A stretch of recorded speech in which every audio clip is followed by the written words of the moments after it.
Hi, I'm Tim, welcome to our channel, and thanks for logging on. Today we have a bit of a no comparison test because these two watches were never on the market at the same time.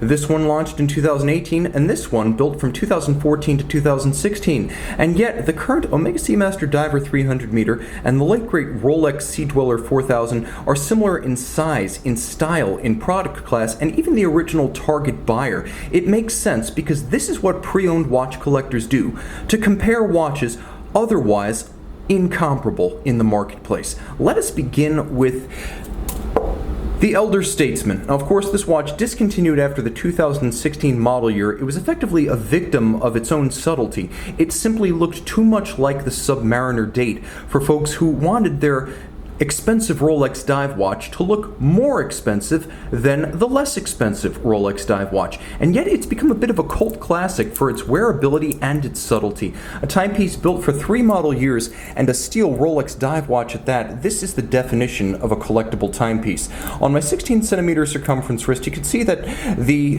reference 116600 is easy to wear, and it does look like a better balanced Submariner. 40mm in diameter, the watch is a reasonably composed and compact 46.3mm lug-to-lug, stretching to a still reasonable 51.7mm end-link to end-link when measured across the wrist.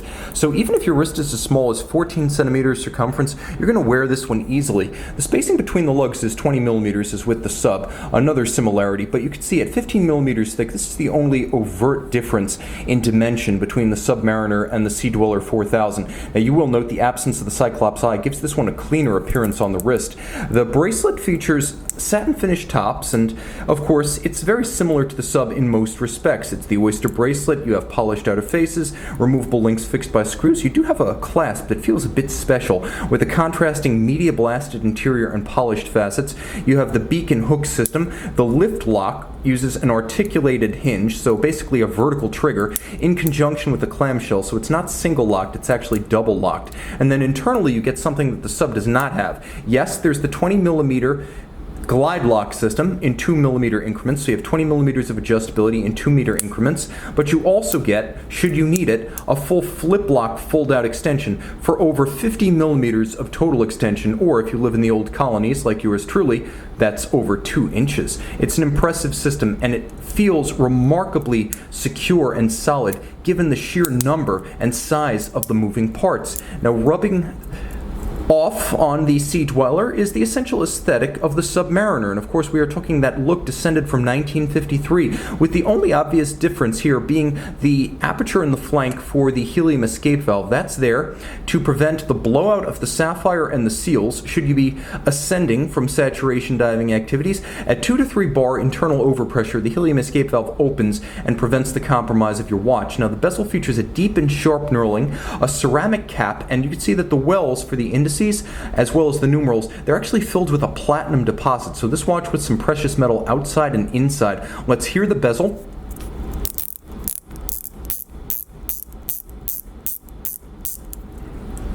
It's both crisp to hear and a tactile pleasure, with a sharp knurling that makes it easy to grip, and a remarkably luminescent sapphire-capped bezel pearl that we'll see in a moment during the lume shot. Now I have to say that the 120-click bezel feels remarkably refined, as though Rolex specifically sweated the details of its feel and its sound. Now the dial is a black lacquer, no Cyclops eye due to the thickness of the crystal used on this 4,000-foot dive watch. Large plots of white gold indices, white gold hands, and of course Rolex's chromolite blue lume. You'll see that at night. Caliber 3135. Full balance bridge free sprung index for shock resistant, anti-magnetic, handmade Breguet overcoil hairspring, and 48-hour automatic winding power reserve with both stop seconds and a quick set date. The timepiece with a large triplock crown that I find a bit easier to grip than the Omega. Now the Omega was launched last year, so these two never actually did battle in the marketplace, separated by 2 model years.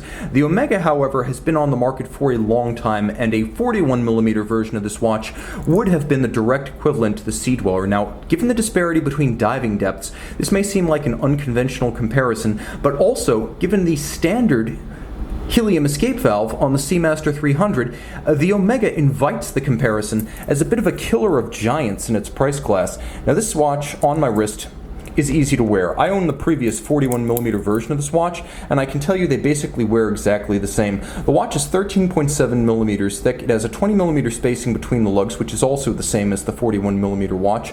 And though it is 50mm lug-to-lug, it actually wears a bit more compact than the previous model, because the previous model features a solid end link, whereas this one features a pivoted end link, so you can pull that bracelet straight down around your smaller wrist like mine, so it fits well.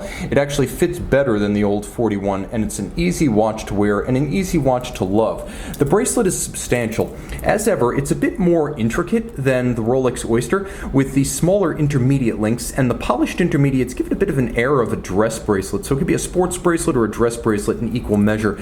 Removable links fixed by screws, and you can see that one distinction between the more dress-oriented 90s and early 2000s Diver 300 and this one is that these links are more squared off to create a sportier aesthetic, a harder-edged masculine look that's absent on the Pierce Brosnan era Diver 300 meters. Fully milled clasp with a fully milled internal swing arm. You have twin trigger release and a lovely outer bevel in high polish. The inside of the clasp is more sophisticated than in the past. You have an incremental slider for fine adjustment, 9.6mm of total adjustment there, and then you have an all-or-nothing fold-out clasp, so you do get a large amount of adjustment here, just not quite as much as with the Rolex. The watch features a familiar case profile. Anyone who's seen a Speedmaster or a Seamaster made since the mid-60s will recognize that lyre form lug and those flared bevels. For 2018, we got a new profile for the escape valve. Now it is a conical, or rather Reese's cup-like profile, and you can open it during a dive. Hitherto, it had to be opened prior to the dive. Now, if you sense you might need it, you can actually open it during the dive. The bezel features the same shallow knurling pattern it's always featured, which means it's a bit more difficult to grip than the Rolex, but it still has a very chunky and vocal ratchet detent. Let's have a listen.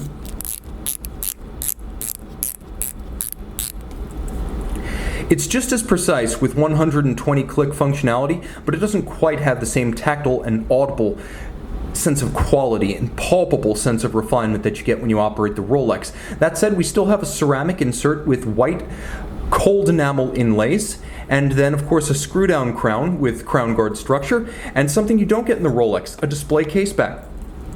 Caliber 8800, a METAS chronometer, full balance bridge, free sprung index, coaxial escapement, 55-hour power reserve, stop seconds, quick set date, and effectively amagnetic with a silicon hairspring. And you can see rather than the jeweled staff pivot used for the Rolex movement, there is a full bearing system, so a bit more shock tolerance inherent in this architecture. 300 meters water resistant, so not nearly as much as the Rolex, but let's be honest, a lot of this is academic. We go by size, style, and fit before dive depth when selecting these watches.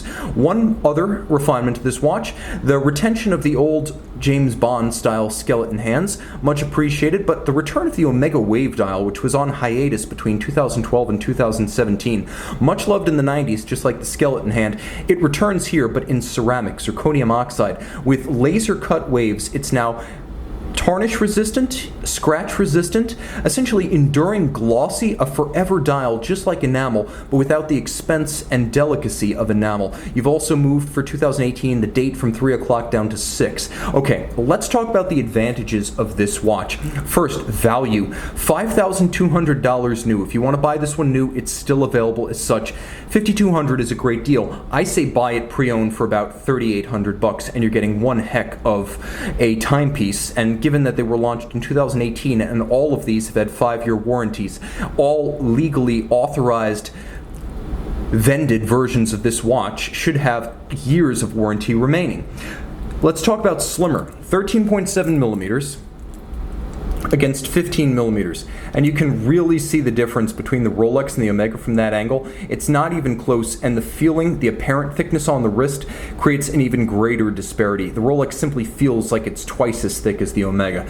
Now, let's talk about tech. The Omega first gives you a display case back so you can see the movement for which you've paid. Rolex has a solid case back, but the Omega also gives you a 55-hour power reserve to a 48 in the Rolex. The Omega gives you a silicon hairspring that is amagnetic versus the anti-magnetic hairspring in the Rolex. And it's also important to note that the coaxial escapement remains exotic, but today it's also tough and precise. So you get that METAS chronometer standard that involves the amagnetism, the 6-position adjustment, and the coaxial underpinning it all. Rolex uses a conventional Swiss lever on the 3135, though pointedly, Rolex does offer the same level of accuracy and more with the -2 +2 seconds per day superlative chronometer standard.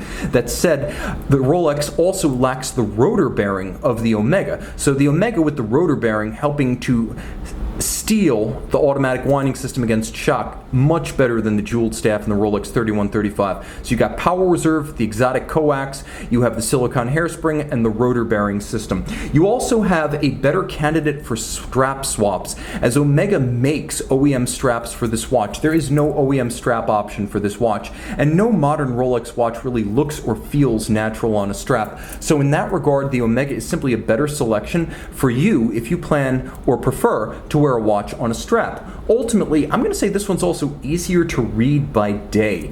It's a hard call to make, but I do find that the Omega is just easier to read at a glance, and I've spent a lot of time with both watches, so I feel like I'm qualified to make this call, though it is a slight margin advantage Omega. Now let's talk about the advantages of the Rolex. First, the bezel is superior in every way. The knurling is easier to grip whether your hands are wet or dry.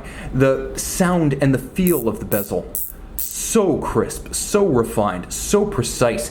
Everything about this bezel, right down to the sapphire capped pearl and the legibility of that pearl by night, makes this the superior piece of kit. In every way bezel can be superior, this one is. Let's talk about the massive diving edge. This is 1,220 meters versus 300. Almost nobody will ever need that margin that the Rolex offers. That said, Rolex does offer the capability, and Rolex tests these to rated depth in Geneva, which is to say advantage Rolex on a purely technical angels on a pin kind of distinction.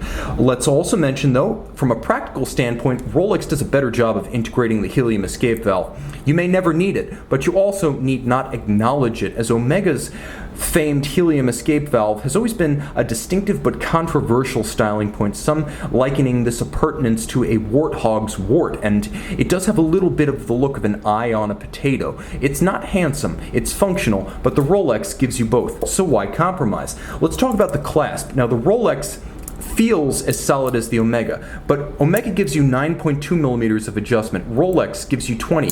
Omega gives you a fold out with only so much length. Rolex actually gives you more, and if you compare them side to side, you could see just how much more extensible length you're getting from the Rolex in an absolute sense. Rolex giving you both extra adjustability and a longer absolute extension. So on that base, advantage Rolex, giving you more in every respect. Let's talk about a store of value. I don't think the Omega is going to lose any value. That said, this is a watch that originally retailed for $10,400 when it was new, $10,400, and now you can pick these up for about $14,500 to $15,000. And it's not the comical inflation of value that you see with the GMTs and the Daytonas. I believe that this value is here to stay. This is a rare watch, scarcely purchased and only made for 3 model years. It's a steel Rolex diver that you hardly ever see, and its price has been, well, it's been escalating, but it doesn't look like a bubble. When the others come crashing down to earth, I see this as a safe long-term store of value and a long-term investment, and I rarely use the I word with watches. It's important to note that this is a timepiece with a timeless style. It has many parallels with the Sub, and that essentially means that this watch, along with its Submariner kissing cousin, has a immunity to planned obsolescence that the Omega, though it has existed in this form for 25 years, 1993 is not 1953, and this basic design has been around for a long time. The Sea Dweller going back to 1967 in its own right. Status and stature? I'm not about the status or prestige that a watch confers, but some folks are into that, and these are luxury articles after all, so you have to mention that if you want the ultimate status symbol on your wrist, it's still going to be a Rolex. These two timepieces are very competitive with each other, though it's a no comparison test. This comes down to emotion, and I simply find the Rolex more emotionally appealing. A better clasp, greater history, a more elegant dial, a superior bezel in feel and sound and appearance. This one wins a narrow victory over the technically more accomplished and far better value Omega proposition. You guys let me know in the box below which of these you would make your choice out of the comparison. The Rolex and the Omega. I think the Omega wins the lume shot, but you can see how much easier it is to see the bezel pearl of the Rolex.